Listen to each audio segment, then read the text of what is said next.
आज मैं आपको हमारे देश के प्रेसिडेंट बनने वाली द्रौपदी मुर्मू की लाइफ और सक्सेस और पॉलिटिकल कैरियर के बारे में बताऊंगी।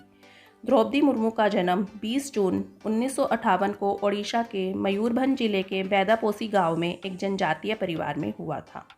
इनके पिता और दादा दोनों पंचायती राज सिस्टम की पॉलिटिक्स से जुड़े हुए थे।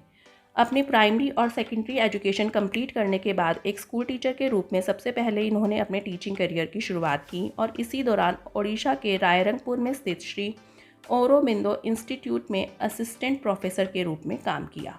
इसके अलावा इन्होंने गवर्नमेंट ऑफ ओडिशा के इरिगेशन डिपार्टमेंट में जूनियर असिस्टेंट के रूप में भी काम किया और इसके बाद पॉलिटिक्स में इनकी एंट्री हुई। 1997 में इन्होंने भारतीय जनता पार्टी को ज्वाइन किया और रायरंगपुर नगर पंचायत से काउंसलर की पोस्ट के लिए इलेक्शन लड़ी, जहां से इन्हें इलेक्ट भी कर दिया गया और अगले 2 सालों तक मुर्मू ने उसी पंचायत की चेयरपर्सन के रूप में जिम्मेवारी संभाली। पॉलिटिक्स में इनकी एक्टिवनेस को देखते हुए बीजेपी की अनुसूचित जनजातीय मोर्चा का नेशनल वाइस प्रेसिडेंट बना दिया गया।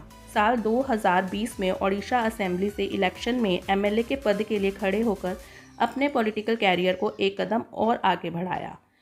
रायरंगपुर से एमएलए के रूप में इन्हें इलेक्ट कर दिया गया। लेजिस्लेटिव असेंबली के मेंबर के रूप में अपने कार्यकाल के दौरान द्रौपदी मुर्मू के कामों को देखते हुए इन्हें Neelkanth award for best MLA से भी नवाजा गया। 2006 से 2009 तक मयूरगंज डिस्ट्रिक्ट के बीजेपी प्रेसिडेंट के साथ साथ बीजेपी अनुसूचित जनजातीय मोर्चा के स्टेट प्रेसिडेंट के रूप में मुर्मू काम करती रही। मुर्मू की पॉलिटिकल लाइफ में सब कुछ ठीक चल रहा था, लेकिन अचानक उनकी पर्सनल लाइफ में कुछ बड़ी परेशानियां आई। साल 2009 में एक एक्सीडेंट की वजह से द्रौपदी मुर्मू के बेटे की डेथ हो गई, जिनकी वजह से इन्हें मेंटल हेल्थ पर काफ़ी असर पड़ा।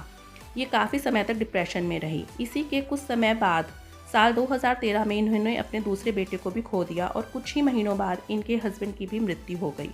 इन घटनाओं के बाद किसी के लिए भी डिप्रेशन में जाना स्वाभाविक है। द्रौपदी के अनुसार अपने इस मेंटल डिप्रेशन जोन से बाहर निकलने के लिए वो ब्रह्मकुमारी संस्था से जुड़ी, जिससे उन्हें काफ़ी मदद मिली। इसके बाद इन्होंने जनता की सेवा करने के अपने लक्ष्य पर दोबारा काम करना शुरू कर दिया और 18 मई 2015 को द्रौपदी ने झारखंड की गवर्नर के रूप में शपथ ली। द्रौपदी का ये शपथ न सिर्फ इनके समाज के लिए गर्व का विषय था, बल्कि ये ओडिशा के पूरे जनजातीय समाज के लिए भी गर्व का विषय था, क्योंकि द्रौपदी मुर्मू ओडिशा की पहली महिला जनजातीय थी जिन्हें गवर्नर के रूप में अपॉइंट किया गया था। द्रौपदी मुर्मू ने कोरोना के समय वीडियो कॉन्फ्रेंस के जरिए अपने कई इनिशिएटिव्स को आगे बढ़ाया और कार्यकाल के दौरान ही मुर्मू ने अनाउंस किया कि उनकी मृत्यु के बाद उनकी आँखों को रांची के ही कश्यप मेमोरियल आई हॉस्पिटल में डोनेट कर दिया जाए। द्रौपदी की डिप्लोमेटिक वर्क एथिक्स और विशनरी गोल्स को देखते हुए इन्हें प्रेसिडेंट ऑफ इंडिया 2022 के इलेक्शन के लिए एनडीए की ओर से नॉमिनेट किया गया।